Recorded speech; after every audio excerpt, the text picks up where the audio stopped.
Muy buenos días, queridos colegas, asistentes. Eh, Me da gusto recibirlos en esta segunda jornada de nuestro 17º Seminario Departamental de Investigación. Vamos a tener en esta ocasión una modalidad, pero yo innovadora, que consiste en un conversatorio.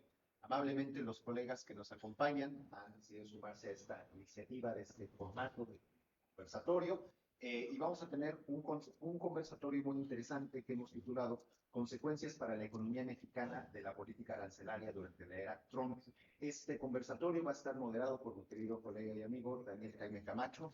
Te agradezco Gracias, la no, al contrario. posibilidad de que hayas aceptado moderar este experimento Sí. en la medida. Sí. Y también a nuestros queridos colegas y amigos, doctor Carlos, bienvenido. Gracias. Carlos Gómez Chiñas por aceptar participar en este conversatorio y a José Eduardo Valles Aranda. Eduardo, muchas gracias por aceptar esta invitación. Entonces, Dani, estamos en tus manos. Tú nos vas a hacer favor de ir dirigiendo esta discusión. La intención de este conversatorio es no solamente tener un espacio de diálogo en un formato menos acartonado, ¿no?, sin los cartabones que impone una mesa, y además generar material de divulgación para el alumnado, producto de sus intervenciones a través de la grabación de esta mesa. Extraeremos algunas de sus intervenciones para preparar un formato de divulgación en términos del tema que nos convoca en este conversatorio. Entonces, de nueva cuenta, bienvenidos a ustedes asistentes y, por supuesto, también a nuestros colegas que han aceptado participar. Entonces, estamos en tus manos, mi querido Dani. Muchas gracias. Muchas gracias, Jaime, y celebro que haya este tipo de iniciativas, porque, bueno, si quieres resultados diferentes, pues haz cosas diferentes. Y rompemos un poco el esquema acartonado, voy a tomar las palabras de Jaime, el sistema tradicional. Al final cumple también este conversatorio con una de las finalidades que busca la universidad, que es la divulgación de la ciencia, a través de un modelo que es nuevo. También me siento muy honrado de ser el primero que lo hace en nuestro departamento, quizás no en la universidad, pero sí en el departamento y dentro de un seminario que tiene tanta tradición como el nuestro. Me acompañan el doctor Carlos Gómez Chiñas y el maestro Eduardo, que nos vamos sobre los que vamos a hacer una plática. Voy a moderarla, tenemos aproximadamente una hora y la voy a dividir en 3 bloques. Un bloque que vamos a platicar acerca del contexto y antecedente del tema que nos convoca, que es la política comercial de Trump y los impactos que esta puede tener, las consecuencias para la economía mexicana de la política arancelaria durante la era del presidente Donald Trump. Lo voy a dividir en 2. Entonces, el primero va a ser los antecedentes, el contexto, para después interiorizarnos sobre los impactos en la economía mexicana, que es la que nos atañe, y finalmente tratar de dar una perspectiva y ver qué lecciones podríamos tomar acerca de lo que nos está ocurriendo ahorita con Trump en la actual coyuntura que enfrentamos. Primero voy a empezar con el contexto y el antecedente de Donald Trump y las políticas arancelarias. En el primer año, en la primera fase de su gobierno, digámoslo así, el primer periodo, en realidad era Trump contra China. Ahora parece ser que no es solamente contra China, ahora es Trump contra el mundo, incluido México, incluido Canadá, incluidos sus socios comerciales. Entonces, quisiera lanzar las preguntas sobre cómo podríamos describir esta política arancelaria que ahora tiene Trump respecto al objetivo principal al que tiene American First. Primero lo americano refiriéndose a lo norteamericano, a lo estadounidense.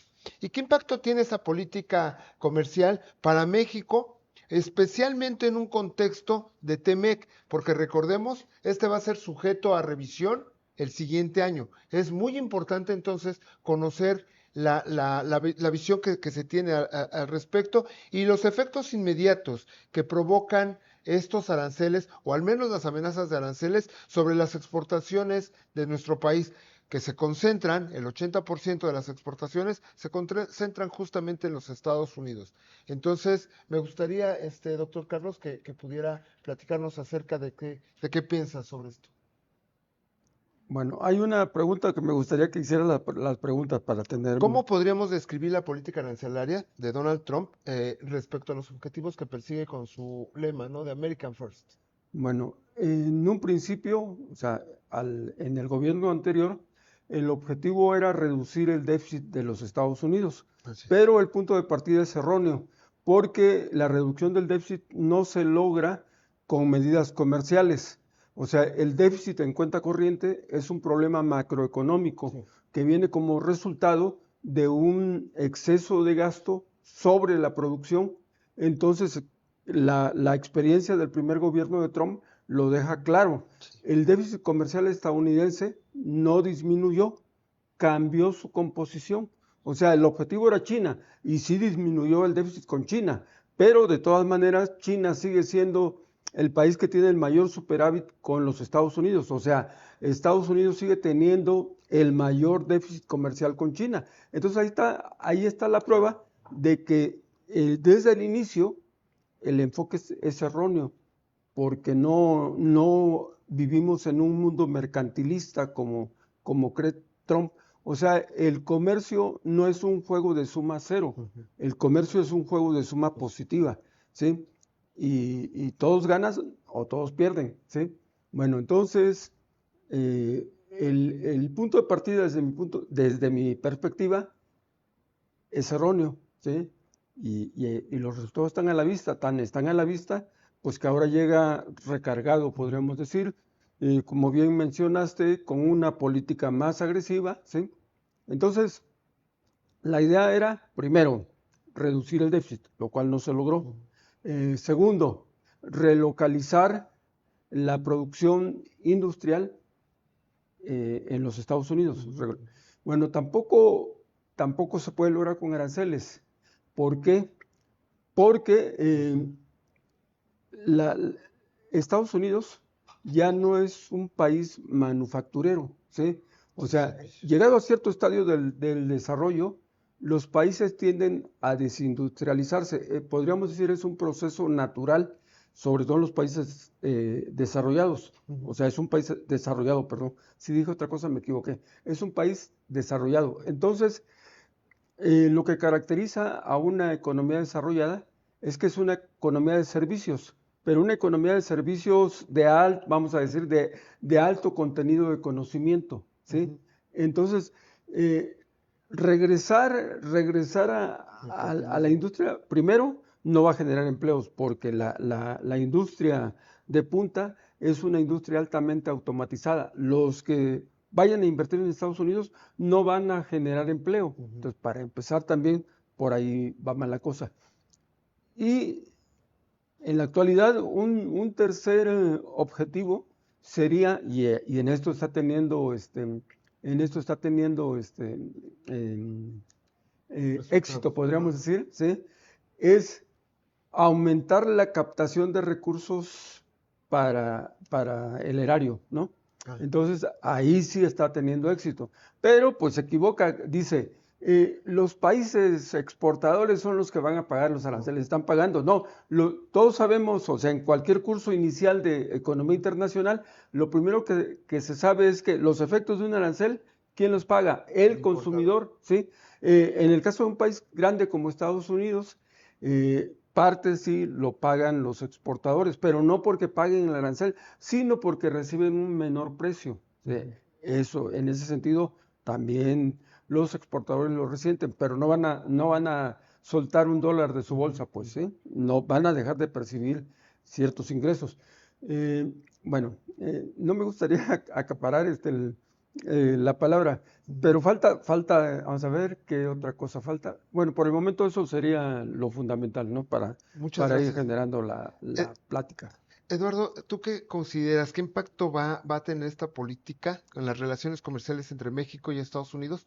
Sobre todo con lo que mencioné, teniendo en cuenta de que estamos a menos de un año de entrar al 2026 y estamos programados para hacer una revisión. Muchos dicen renegociación. No, puede ser, no digo que no sea renegociación, pero al menos está pactada la revisión. ¿Qué impacto va a tener este tipo de políticas en la revisión del año siguiente?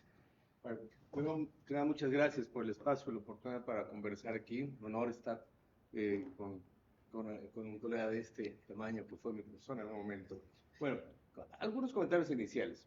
Lo primero que creo que tenemos que considerar es que hay un cambio, hay un impacto, Ujú, no ujú. solo va a ir hacia la economía mexicana, estamos en realidad en una transformación global. Te Cierto. voy a ir desarrollando un poco la idea.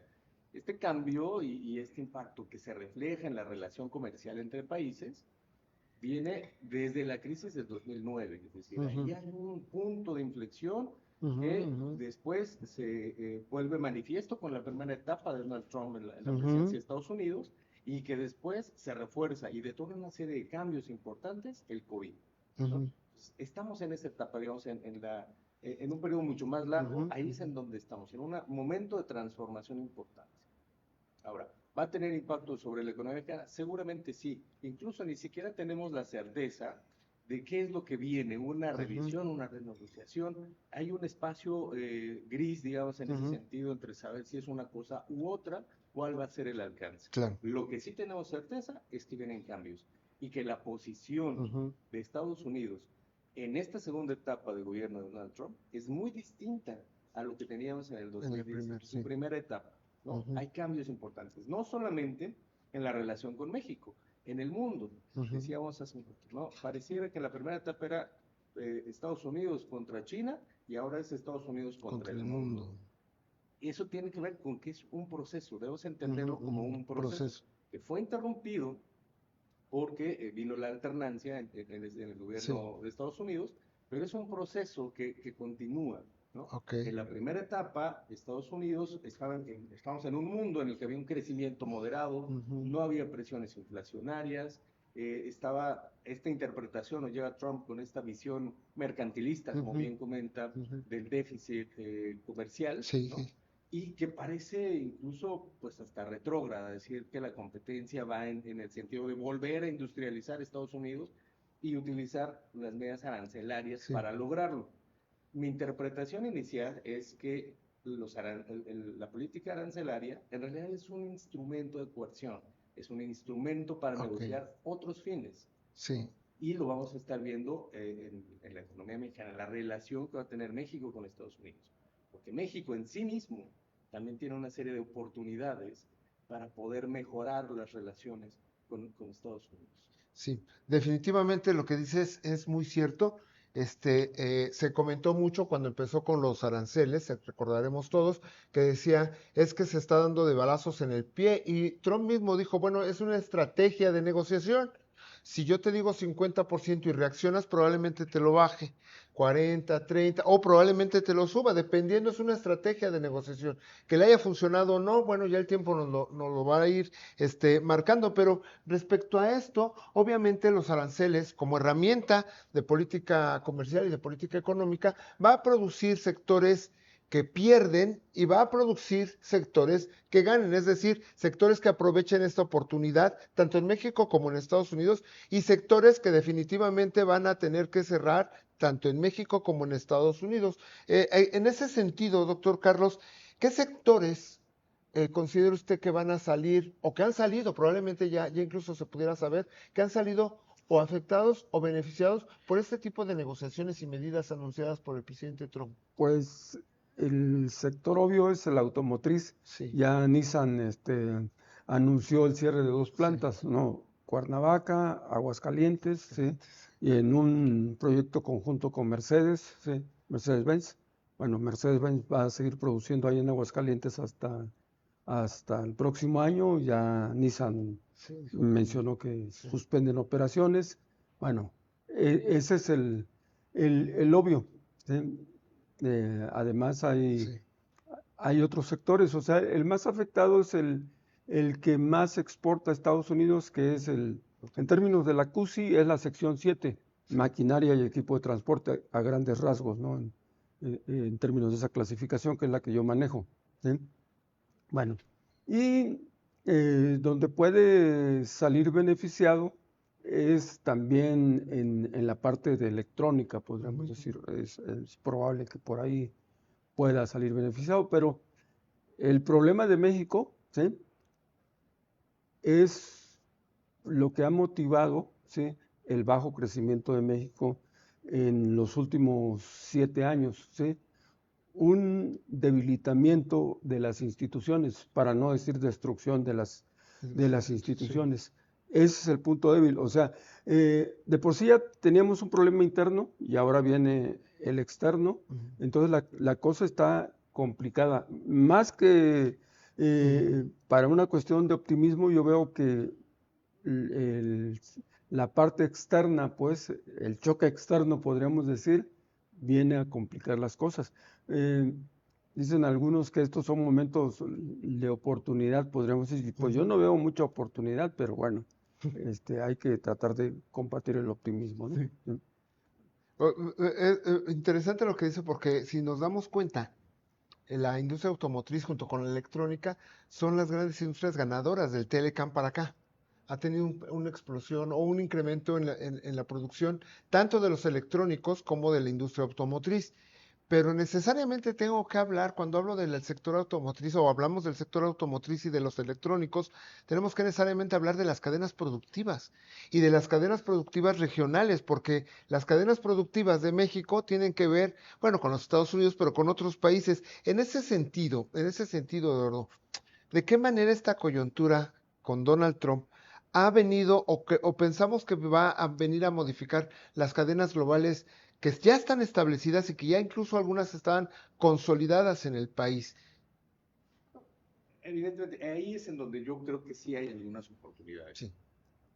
Justamente, mira, si vemos, por ejemplo, la participación Ujú, de México en las importaciones manufactureras de Estados Unidos, ujú, es un fenómeno interesante. A partir de la llegada de Trump, y estamos hablando de 17-18 a la fecha, China pierde alrededor de 8 puntos de ujú. participación en las importaciones manufactureras de Estados Unidos, ¿no? Es Ok. una matriz de dónde Sí, viene, sí, sí. visto desde formación norteamericana. ¿Y quién lo está ganando? Es la pregunta, ¿no? México se convirtió hasta el 2024 en el socio comercial más importante, el país de origen de las importaciones manufactureras, el primero, ¿no? Sí, Como país. Pero también hay otros países que están avanzando. México ganó alrededor de 2.5 puntos porcentuales de eso que perdió China. sí. Pero hay otros países que también están en esa pugna, ¿no? ¿Quiénes? Vietnam. Taiwán, Vietnam, Sí. Corea del Sur, ¿no? Entonces hay un proceso de relocalización. Por eso decía que el impacto Sí. de la postura arancelaria de Donald Trump, de Estados Unidos en general, va más allá de la relación con México y con Canadá. Está reconfigurando la lógica Sí, productiva en sí, el sí. mundo, ¿no? Y este bloque, digamos, de países asiáticos emergen como los ganadores, ¿no? Porque México solo ha ganado 2 puntos por ahí más o menos, y estos otros países han Sí, ganado incluso más, ¿no? sí. 2.5, cerca de 3 puntos porcentuales. Entonces, eso claro que está reconfigurando Las la cadenas. cadena productiva a nivel global. Y hay condiciones distintas. Ahora, justo un poco incluso lo veíamos ayer, este efecto de que otros países funjan como la puerta, ¿no? El Ujú. puente para poder entrar al Estados mercado Unidos. norteamericano por parte de China, y es ahora lo que están buscando. ¿Cómo están dándose esas nuevas relaciones para saber si hay que bloquear, hay que poner nuevas medidas para que Sí, eso no suceda? México entre en uno de ellos, digamos, ¿no? México puede ser que sí. también esté siendo una puerta de entrada para el mercado norteamericano. Y es que eso no lo podemos cambiar. El mercado norteamericano sigue siendo el más importante en ese sentido. Ahora, esas oportunidades, ¿qué tanto las está aprovechando México? Bueno, pues alternativas, digamos, están puestas en la mesa. Hay límites, por Sí, supuesto, claro. ¿no? Está el Plan México, está la intención de la reindustrialización del país, los poderes, los nuevos polos de desarrollo, pero bueno, evidentemente ahí hay un trabajo todavía fuerte que hacer. Las condiciones de crecimiento de México, sí, hay elementos, digamos, por fuera que nos están impactando, elementos internos que también generan cierta incertidumbre. Pero justamente así se llama el juego, Sí, no solo en México, sino en el mundo. Donald Trump, con su política arancelaria, dice, el juego se llama incertidumbre a partir de este momento, ¿no? sí, Y el que pueda sobrevivirla, ¿no? Será el que logre sacar una mayor tajada. sí. Tienen razón aquí en los comentarios. Tienes razón en los comentarios porque, pero lo bueno probablemente es que el juego de la incertidumbre puede llegar a tener un acotamiento en 3 años más. puede tener un acotamiento, puede tener una segunda versión con el siguiente presidente que venga, republicano o demócrata, porque Biden básicamente no cambió de las políticas que había establecido en el primer año Donald Trump, básicamente no las cambió, las continuó sin tanta prensa o sin tantos medios de comunicación al respecto. Pero algo que tocó y que me parece que es nodal, que parece que es muy importante de revisar. México parece que, como dice, no estamos fortaleciendo nuestras instituciones, incluso podría ser que estamos destruyendo algunas cosas. Los procesos de relocalización, el nearshoring, por ejemplo, están siendo ahora acelerados o van a tener una nueva constitución con todo lo que ha pasado, porque era una de las grandes políticas que se esperaba hasta hace un par de años, el nearshoring en México, la gran ventana de oportunidad, el gran privilegio que tiene México de estar cerca, ahora en la relocalización que tiene Estados Unidos, pero estamos dejando de crear instituciones. En Estados Unidos está, la dependencia con Estados Unidos no se ha roto. ¿Qué opinaría acerca de estos procesos de relocalización, que no nada más es nearshoring? Bueno, para que la inversión tanto mexicana como extranjera aumente, reitero, se requiere de certidumbre jurídica. Sí. Para empezar, yo no veo que haya certidumbre jurídica. La nueva Suprema Corte de Justicia pues está llena de gente inexperta, ¿sí? Sin carrera judicial. Eso manda una señal, ¿sí? Y bueno, está claro, pues la inversión ha disminuido. Bueno, para que llegue inversión extranjera también requieren de ciertas condiciones, que haya seguridad en el abasto de energía. Los grandes centros de datos son grandes consumidores de energía eléctrica. Y bueno, tenemos las experiencias recientes de corte en toda la península de Yucatán, o sea, apagones masivos, Querétaro. podríamos decir, y no es uno, son varios. Entonces, por ahí hay, pues ahí, como Sí. dicen los administradores, áreas de oportunidad, ¿no? Sí, entonces, por no decir puntos débiles. ¿Sí?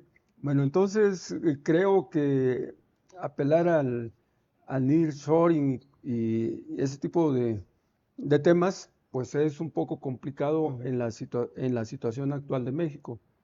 Eh, esa es ese es mi punto de vista en un primer momento. No, está perfecto, porque voy a regresar a este punto también, porque Eduardo, ¿tú pensarías que esos procesos que estamos platicando de relocalización han sido el reforzamiento para la industria y las empresas mexicanas? ¿O por el contrario, ha sido un debilitamiento porque implica ahora una mayor dependencia de las operaciones que mantiene con Estados Unidos?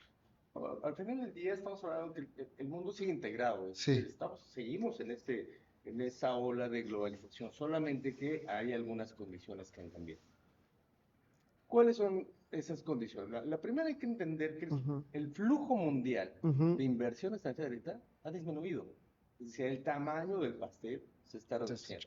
Pero en ese sentido, y es ahí donde adquiere relevancia, pues ver el nuevo modelo, entenderlo bajo la óptica de un nuevo modelo económico en México, hemos incrementado la participación de México en la captación de ese flujo mundial. Sí. En el último sexenio pasamos de alrededor de 2% de participación en ese flujo mundial a 2,5%. Estamos hablando del periodo 2018-2024. Si bien en términos absolutos viene disminuyendo, quiere decir este incremento que la competitividad de México por captar la inversión extranjera directa ha subido. Sí. Estamos en mejores procesos.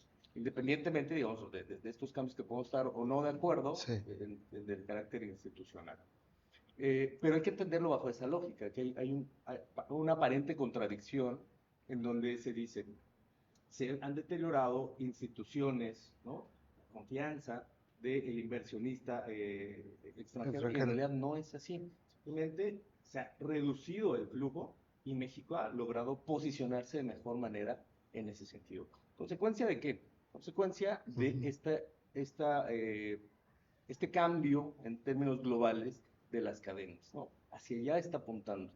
Sí. Y esta reducción de la inversión, del flujo de inversión en el mundo, es una de las señales que comentaba al inicio. Estamos viviendo una época de transformación global de la economía mundial, ¿no? Ujú. ¿Dónde están las cadenas? ¿Cómo se están relocalizando? ¿Cómo nos vamos a organizar en torno a la competitividad regional en esta ocasión? No estamos abandonando la globalización. Sí.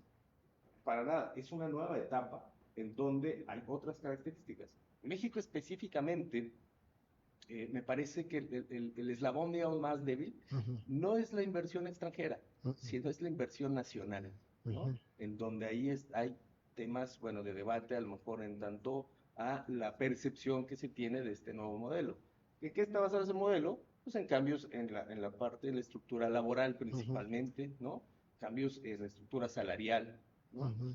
Una redistribución del gasto, un Estado mucho más activo, es decir, estamos bajo esta nueva ola de una visión más estructuralista, si me permiten el término, una Ujú. visión Ujú. más de carácter cetarino tal vez, en donde el Estado pues se vuelve rector, se vuelve un agente muy importante y pues estamos terminando justamente con ese modelo neoliberal desde los Sí. 80s, en donde el rol del Estado fue otro. Entonces, empezamos a entender la economía, a leer no solo la economía nacional, sino la economía mundial bajo una nueva óptica, cambios globales, y en México de un nuevo modelo mexicano de crecimiento para insertarse a la globalización, no para alejarse de ella, para Ujú. Ujú. insertarse de otra manera, creo que nos puede dar luz en cuanto a qué papel está siguiendo, cómo nos estamos integrando a esas cadenas globales y dónde podemos encontrar algunas áreas de De oportunidad. oportunidad.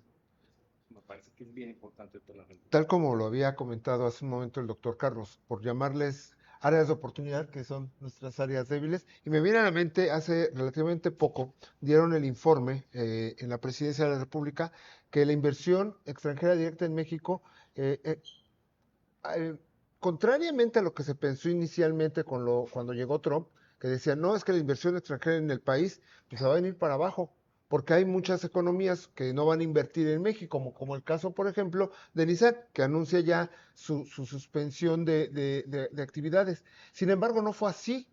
Tuvo un crecimiento positivo la inversión extranjera directa. Y decía el columnista, esto se explica porque México sigue teniendo capacidades que no se borran de la noche a la mañana y que si no son aprovechadas por los japoneses con Nissan, seguramente van a ser aprovechadas por norteamericanos con Ford, porque México sigue estando dentro del bloque o dentro del área de influencia de los Estados Unidos, es decir, sigue estando pegado a lo que Trump quiera o no quiera decir.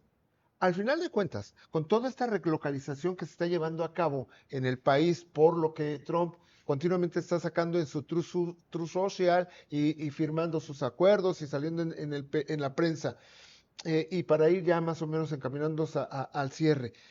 Doctor Carlos, ¿qué lecciones nos deja la era Trump, porque lo voy a llamar como era en su primera y segunda etapa, para la política comercial mexicana, para la gestión de riesgos externos?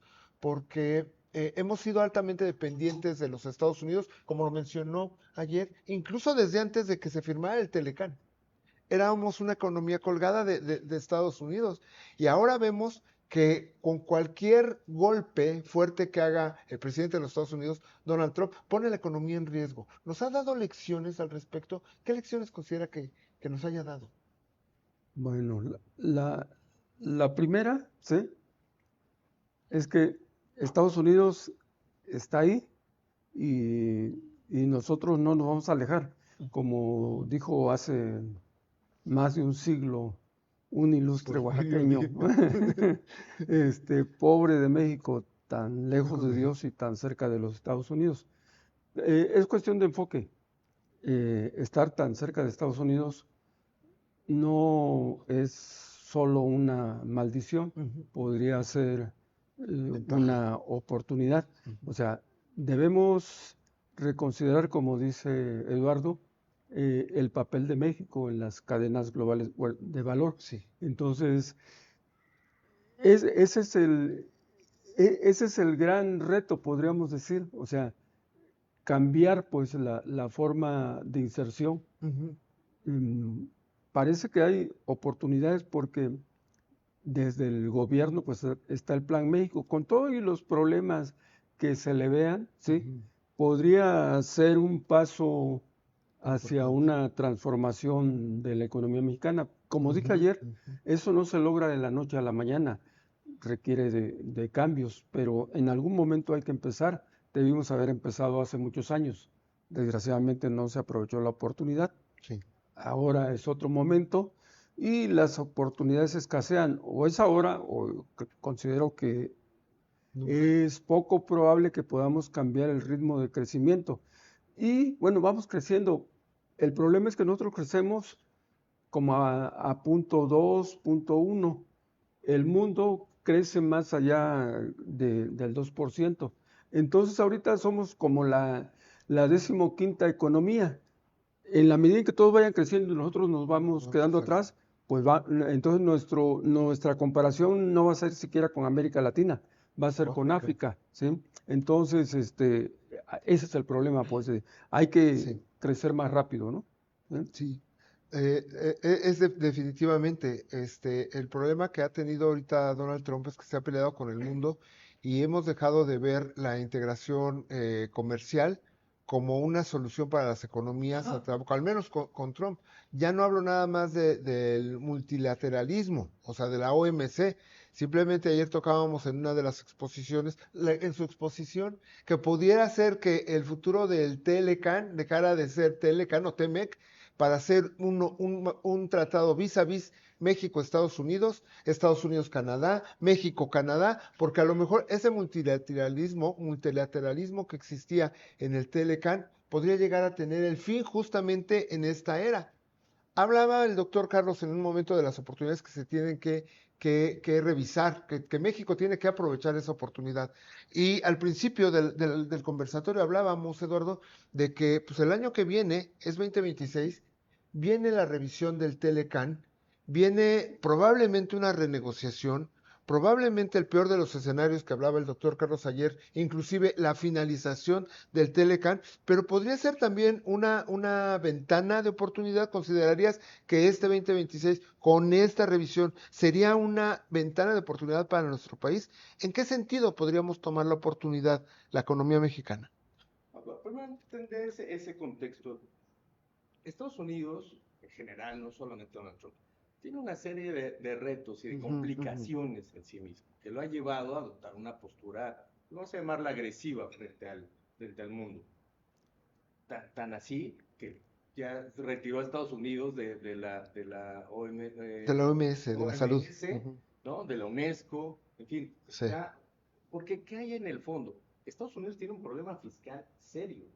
Y hace tiempo tiene déficits estructurales, tiene un nivel altísimo de deuda, tiene una proyección de 109% de su deuda para finales de esta década. Entonces, todo esto ha llevado incluso a calificadoras a reducirle la calificación a la deuda norteamericana, ¿no? O sea que se veía lejísimos hace algunos años. Entonces, tiene una serie de retos por delante que lo está llevando a tomar acciones, pues, digamos, agresivas.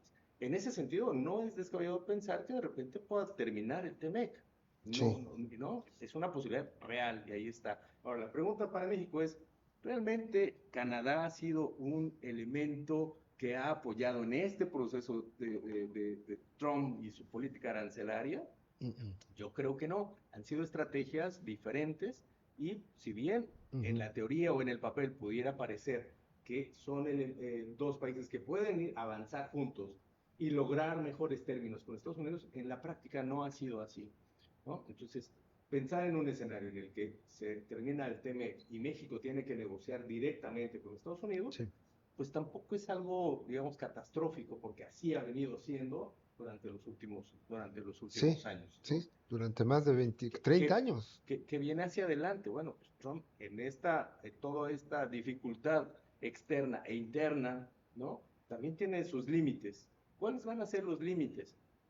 Con la política arancelaria vienen riesgos inflacionarios y ese elemento no es nada bien percibido por sus votantes, ni lo será. Entonces, en ese sentido, puede ser que haya un límite, y por eso considero que el tema arancelario, más que un fin, es el medio para llegar a otras negociaciones. ¿Cuáles? Seguridad, migración, ¿no? De entre los más importantes. Sí.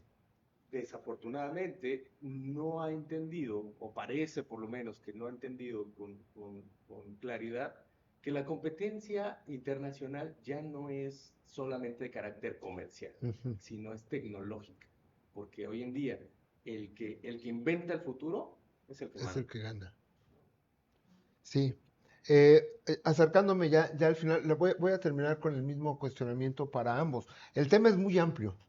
El tema da no para un conversatorio, da para un seminario en realidad, para un encuentro, es muy amplio. Pero debido a las limitaciones, a las restricciones del tiempo, voy a terminar con una pregunta que me gustaría que comentaran los dos, la misma cuestión para los dos. Si algo hemos visto en este último año, donde se ha hablado de los aranceles, es la enorme ignorancia que tenemos como sociedad acerca de cómo funciona un arancel. La enorme ignorancia de los norteamericanos y de los mexicanos, sobre todo quizás de los medios de comunicación, que cuando dice Trump que vamos a cobrarles el 100% a los chinos o el 50% de arancel, la gente piensa que el arancel lo paga el exportador, que lo paga el chino, que no lo paga el americano, que no lo paga el comprador o el contribuyente americano. Si bien es cierto, apoya, eso es cierto, la disminución del déficit fiscal porque se hace de recursos, la gente no entiende el arancel, no entiende cómo un arancel puede ser una arma de política económica, política comercial para cualquier gobierno, no nada más para el norteamericano, básicamente para cualquiera. En el afán de que esto pudiera llegar a nuestros estudiantes como una comunicación de difusión de la ciencia o de la cultura, ¿cómo podríamos explicar la importancia, de la manera más simple, la importancia del mecanismo arancelario con medida de política comercial o política económica de los países? Bueno, en primer lugar, el arancel es un impuesto que pagan las mercancías al atravesar la aduana, fundamentalmente para entrar, pero también hay aranceles a las exportaciones. En este momento lo que nos interesa son los aranceles a las importaciones. Bueno, en un análisis elemental, uno de los efectos principales del arancel es el aumento de los precios domésticos del país que impone el arancel, como ya lo mencioné en mi primera participación. O sea, como señala Eduardo, uno de los impactos más fuertes del arancel es el impacto inflacionario, ¿sí? O sea, no hay forma de escaparse, ¿sí? Ya lo mencionaba yo al inicio. O sea, independientemente de que los exportadores también absorban parte del efecto como un menor ingreso en el caso de los Estados Unidos, porque Estados Unidos es un país grande en términos comerciales, por lo tanto, una restricción a sus importaciones tiene efectos en el precio mundial del bien al que se le pone el arancel, y entonces el precio mundial disminuye. También el arancel pues se ve como, no solo como una oportunidad para captar ingresos, sino también es una forma de alterar los términos de intercambio, aunque existen estudios respecto del impacto sobre los términos de intercambio en el caso de la primera administración de Trump, el impacto fue menor, o sea, no fue tan grande, pues, o sea, en el sentido de que no se da propiamente el argumento del arancel óptimo, pues que el arancel como un medio para mejorar los términos de intercambio, su impacto es mínimo, ¿sí? Entonces, mediante el arancel, ¿sí?, disminuye la competencia en el país que impone el arancel, ¿sí? O sea, porque al aumentar los precios, muchos exportadores pierden competitividad, ¿no? Y entonces esto es aprovechado por los productores internos ineficientes. O sea, el arancel genera costos, ¿sí? Se le llama pérdidas de peso muerto. O sea, lo que pierden los consumidores es mucho mayor que lo que ganan los productores y lo que gana el gobierno con el ingreso. Sí. Entonces, hay una pérdida de bienestar neta, Ujú. ¿sí? Con el arancel, ¿sí? Entonces, como sociedad, el país que impone el arancel sale disminuyendo su bienestar. Entonces, esos son los efectos nocivos del arancel, ¿sí? Perfecto, perfecto. Me encanta porque sí, básicamente tenemos mucho desconocimiento de las políticas comerciales a veces. Oímos el arancel, pero como ya no se cobra en México porque tenemos TLCs, pues desconocemos el mecanismo. Básicamente es la misma pregunta, Eduardo, para tu opinión. Sí. Bueno, en efecto, hay un impacto inmediato de los aranceles. Por ejemplo, previo a toda esta imposición de aranceles por parte de Donald Trump, la tasa efectiva que pagaba México, Ujú. bajo el cobijo incluso del TEMEC, a las exportaciones de Estados Unidos, 2.5%. O menos. Viene toda esta aplicación de aranceles a algunos sectores, etcétera, y estamos hablando que en este año estamos pagando alrededor del 8%. Del 8%, sí. En ese nivel andamos. Es decir, hay un impacto directo. ¿Quién lo está pagando? ¿Quién está pagando esos puntos? Los consumidores finales, ¿no? Ahí es donde radica. Y el buen uso, digamos, ¿no? El uso o la parte positiva, porque todo tiene aristas, y Sí. sería el lado negativo por el lado del consumidor, pero por el lado del productor también o el lado de la producción nacional, sería una herramienta para proteger sectores estratégicos. Es decir, en México, por ejemplo, el tema del impuesto al calzado que se quiere imponer, ¿no? Bueno, y a otros Los textiles textiles. y demás, ¿no? Es para una industria que históricamente, por lo menos en las últimas décadas, ha venido deteriorándose sistemáticamente. ¿Y qué es lo que va a pasar con esa industria? Pues va a desaparecer si no le apoyas, ¿no? Sí. Entonces, también hay un lado positivo, pero evidentemente el arte en todo esto es encontrar la justa medida para apoyar y proteger sectores estratégicos y que al mismo tiempo no te genere presiones inflacionarias importantes. ¿Qué significa eso en términos prácticos? Que a lo que estás limitando que entre, tengas la posibilidad de incentivarlo y lo produzcas de manera interna. Es correcto.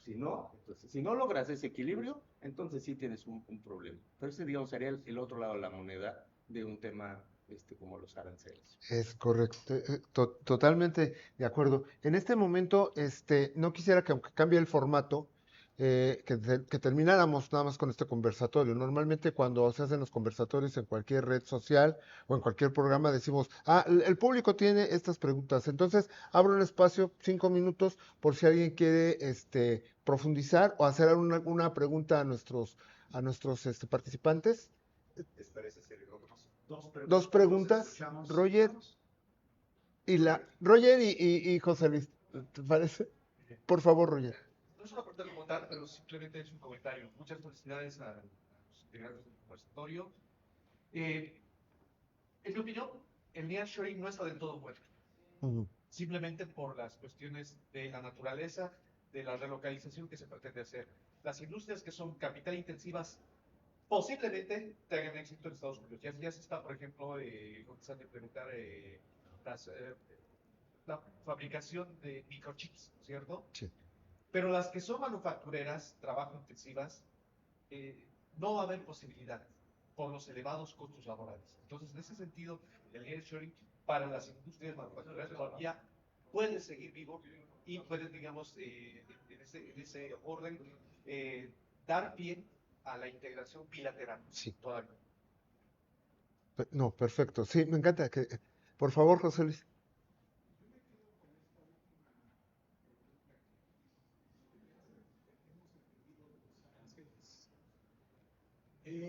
Creo que no hemos entendido bien los aranceles en el sentido de que qué país tratamos, un país grande o un país chico. Sí. Si es un país chico, es evidente lo que ustedes señalan. Los aranceles los van a pagar los consumidores. Va a tener efectos inflacionarios, va a tener quizá pérdida de crecimiento, etc. Pero si trata de un país grande, perdón, pero experiencia Trump nos está indicando que tiene un buen consejo de asesores económicos. Porque tiene en Estados Unidos un crecimiento del 2.8%. Sí. Una inflación del 3%. Y está cumpliendo con el objetivo de hacer grande otra vez América. ¿Cómo? Industrializando. Claro que lo va a lograr, ¿por qué? Porque, ¿cómo se llama? Al encarecer las exportaciones de la oportunidad, el precio a la producción nacional. Y eso, pues obviamente, era un incentivo empresarial a generar más. Entonces, por eso también se explica, por ejemplo, por qué Biden tuvo una inflación del 7 y 8%. Entonces, o sea, la cuestión aquí, yo creo que para entender esos aranceles, hay que ver de qué país tratamos. Sí. Se quiere regresar a las bases. Recordemos a los mercantilistas. Sí. Ellos, en base a aranceles, era el primer paso para industrializar. Sí. Entonces, yo creo que hay que ser un poco, no nos gusta la cuestión política económica, ya no diría comercial, sino política económica de economía. Pero híjole, para tratarnos en ese tipo de economía, claro que funciona. Obviamente la queremos implementar en un país como nosotros, pues, evidentemente va a estar la patada. ¿Por qué? Porque tenemos una industria ni siquiera dormida. No hay. Ese es el problema, ¿no? El problema en Estados Unidos es que esa industria estaba dormida. Sí. Y ahorita está despertada. Por eso vemos, porque nos señalaban de, híjole, ¿cómo están cerrando las plantas acá? Pero es para irse para allá. Sí. O sea, es volver a ver. ¿Por qué? Porque digamos, es el mercado, es el mercado. Entonces, ok, quieres seguir acá, no importa que seas extranjero, pero implántate acá. Sí. Y eso es lo que está haciendo, ¿cómo se llama? Digamos, ese éxito que tenemos. Desempleo, lo corta muy fácil. Regreso a Los migrantes. O sea, no nada más, a veces lo vemos nada más por el sentimentalismo, ¿no? Digo, desafortunadamente la economía es una ciencia oscura. Sí. Listo. Pero hay que plantear bien las Sí. cuestiones. Justo lo que comenta Roger y lo que comenta José Luis, viene a reforzar lo que justo digo. Este es un tema que da, no para una mesa, quizás para todo un seminario, no un congreso, pero sí un seminario, un coloquio, porque es muy interesante lo que señala José Luis y lo que señala Roger, por un lado también. El sentido de la industria. ¿Qué industria puede verse beneficiada? ¿La capital intensiva o la laboral intensiva, la de mano de obra intensiva? Y lo que dice José Luis también es perfectamente evidenciable que no es lo mismo el arancel en una economía pequeña a una economía grande.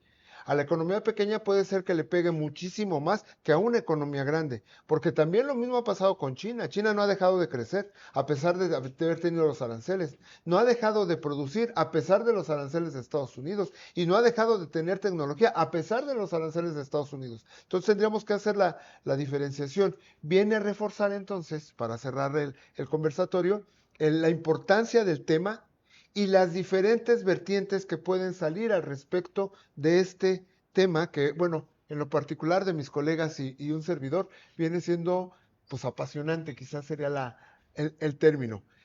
Agradezco mucho su participación, agradezco obviamente a Carlos y a Eduardo sus valiosos comentarios. Me parece a mí que como una primera experiencia, salvo lo que diga la evidencia empírica posterior, creo que ha sido excelente la experiencia, que espero que se repita en los siguientes seminarios, porque creo que es otra forma de enriquecer nuestro conocimiento, nuestra convivencia, nuestra participación en esta comunidad académica. Me siento orgullosísimo de los compañeros y de haber tenido esta experiencia primera en el seminario. Muchas gracias.